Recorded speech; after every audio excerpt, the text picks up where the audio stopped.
Hi, I'm Bob Tabor with www.learnvisualstudio.net, where I teach beginners the skills that they need to get their first software development job building Windows and web apps for some of the world's best companies as quickly as possible. In this lesson, things are going to start getting more interesting. First off, I'm going to demonstrate how to accept input into a console window application. And then based on the user's input, we're going to write logic to execute different blocks of code. And I'll demonstrate two different ways in C# of accomplishing this. But let's get started by creating a new project. So using one of the techniques that we learned about earlier, I'm going to use File New Project to open up the New Project dialog. I want to make sure I'm in the C# templates, make sure that console application is selected, and I'm just going to call this Decisions, and then click OK. Alright, and then next I want to type in a bunch of code, so make sure you follow along closely with what I do.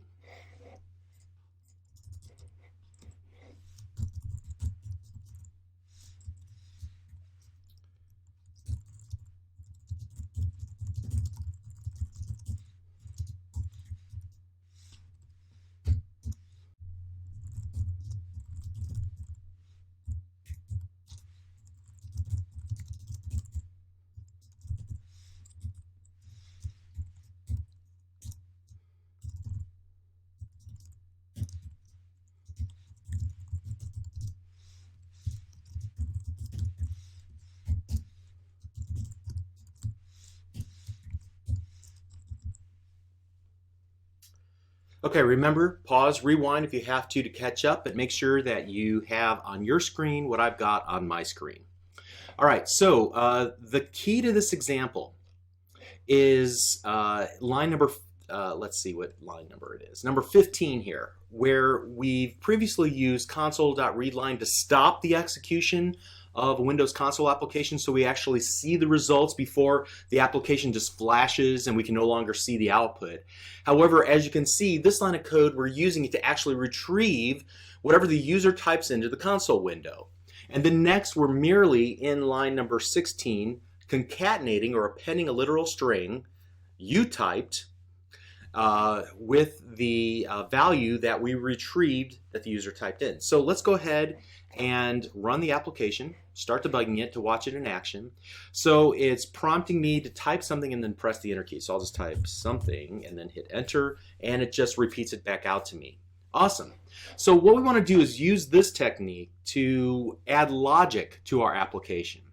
So first of all, let's get rid of everything we've done here except readline, because we're going to start over again, and I'll just use this little comment out the selected lines button after I've selected all 4 lines of code here to comment it all out. And I'm going to start over, and I'm going to do the following.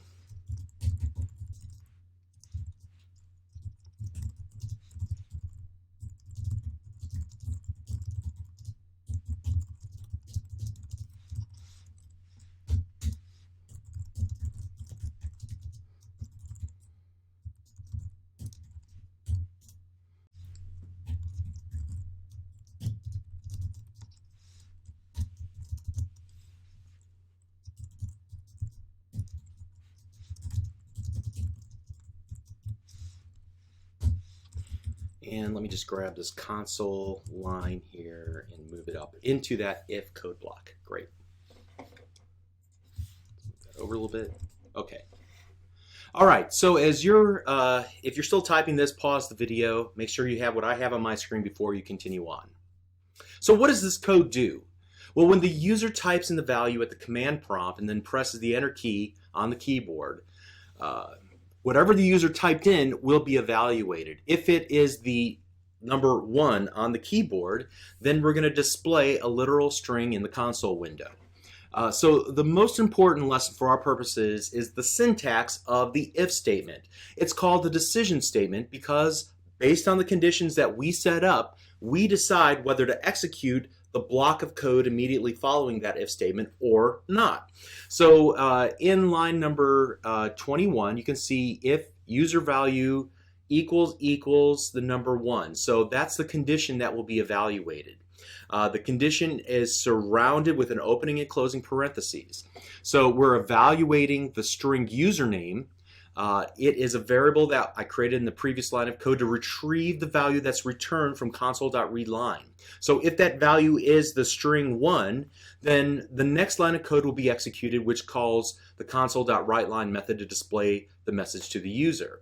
So the use of that double equal sign operator, it's different than the single equal sign operator. The single equal sign is used for assignment. So I wanted to set the value of a variable user value to the value 1, then we would have used a single equal sign instead of the double equal sign, and we wouldn't have put it in the condition area of this if statement. However, the double equal sign says that we want to determine whether this expression is true or false. So if that expression, user value equal literal string 1, if that expression evaluates to true, then perform the code block that's immediately following that if statement. If that expression evaluates to false, then the code block beneath the if statement is completely ignored.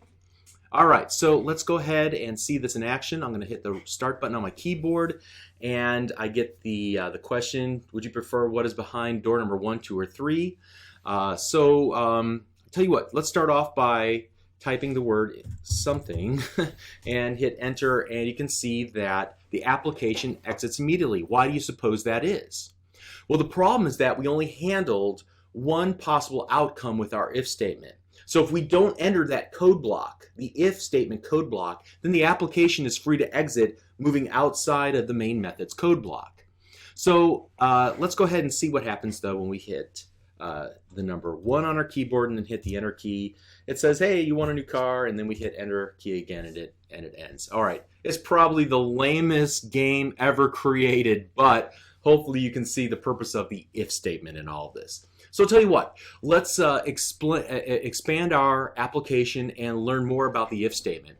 So we're going to revisit all of this code that we wrote, and actually we're going to write a bunch more. So here, let's keep moving on like this.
Okay, so let's take a note of a few things here.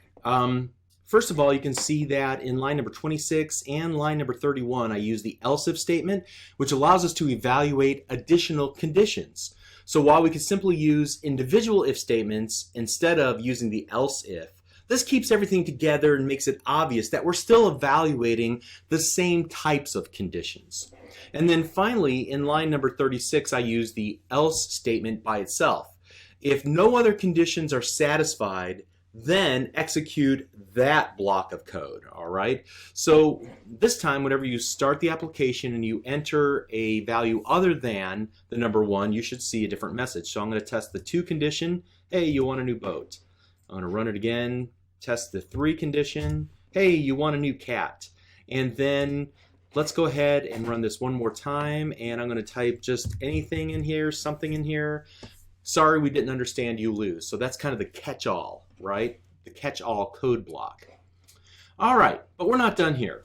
Often, developers want to write concise code. This often improves readability by removing extraneous characters. So developers have learned that if they find themselves writing the same code more than once, it might be a good idea to take a look at that code and see how they can refactor the code. So refactoring is a more advanced topic. Entire books have been written about improving the quality of your code by applying some rules designed to improve its quality. And some of these refactorings even have names, and people will memorize these, and there are tools that are sold that help you do them automatically and things like that. But in this case, we can see that each code block in our if statement has essentially the same commands. It has a console.writeLine and a console.readLine. So we simply need to extract what's common and focus on what's different in each of these code blocks. So let's rewrite this code now to simplify and make this code block a little bit more compact. All right, so I'm going to do the following here. Start here and go string message. And then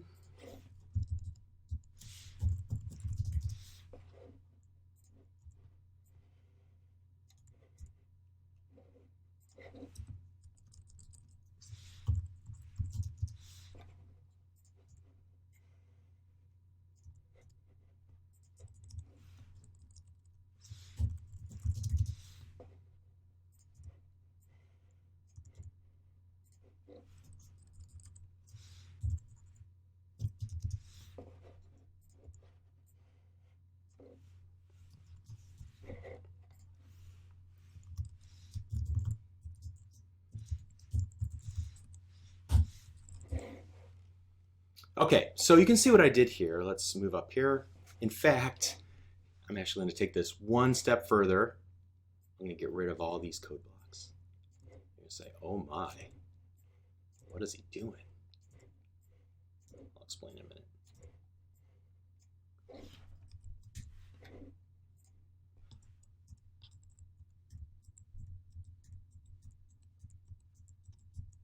Phew. Look how I compacted that. Awesome. All right, so I started off in line number 22 by creating a new variable called message and setting it to an empty string. So secondly, each code block sets the value of message accordingly. All I'm doing here is just, depending on which condition is true, I just changed the value of message.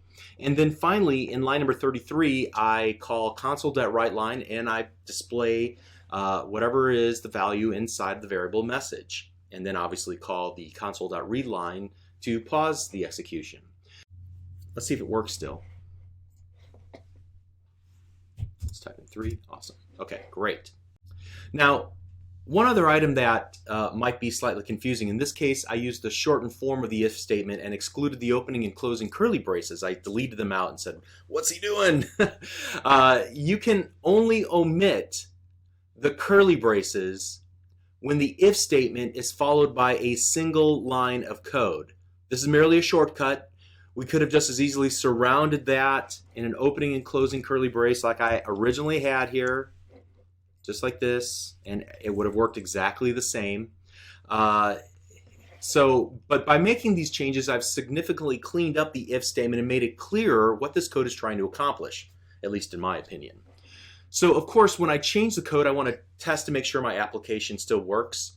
So in this case, when I run it, we already tested this once, seems to work just fine. I strongly recommend that you avoid writing long passages of code before you test your work. So keep your additions small and tidy and then test them often before moving on. If you only write a few lines of code before testing, then you're more likely to remember what you just introduced to the application that now may throw an exception. You go back and fix, I only changed 4 lines of code. It has to be one of these 4 things, right? Just makes it a little bit easier. All right, so you need to memorize this whole if, else if, and else syntax, including the evaluation operator, the double equal sign, and when to use the curly braces and when not to use the curly braces. It's simply too fundamental to constantly be looking at a cheat sheet or on MSDN. It needs to be as familiar to you as typing any combination of words that make up a sentence in the English language. You'll only memorize, however, if you actually get your hands dirty and type in these examples like I'm doing. And you have to, and you need to do that often with these examples and with other examples that you find around the internet. So before we conclude this lesson, let's take a quick look one more time at another way to perform this if, then, else type of syntax.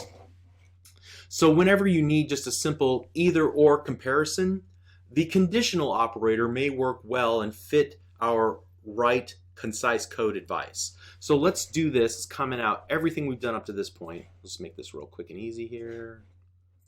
So let's do that. Comment it all out. Great. All right, and I'm going to type the following.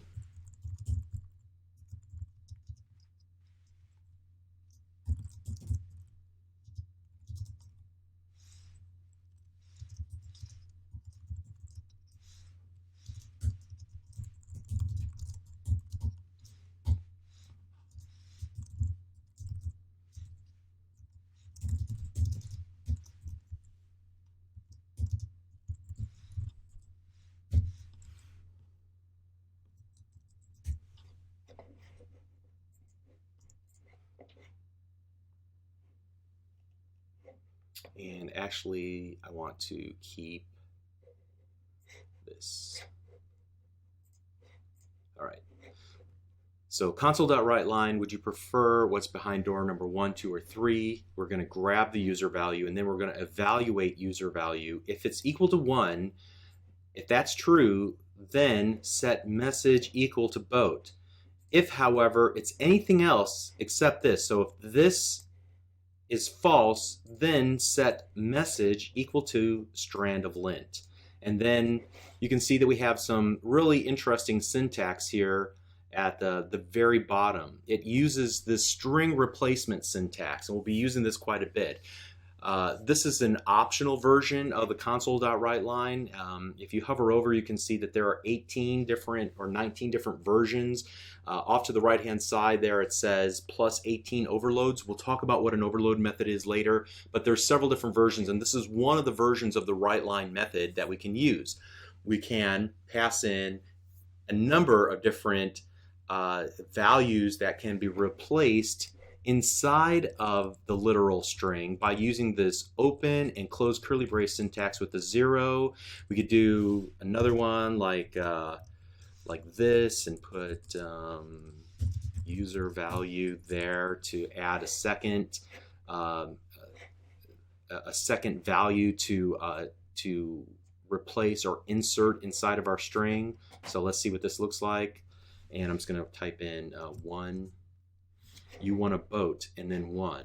Okay, and so boat came from this line of code. The number 1 comes from whatever I typed in, and it gets replaced here. So let's go ahead and remove this and remove that. So just be familiar with this string replacement syntax.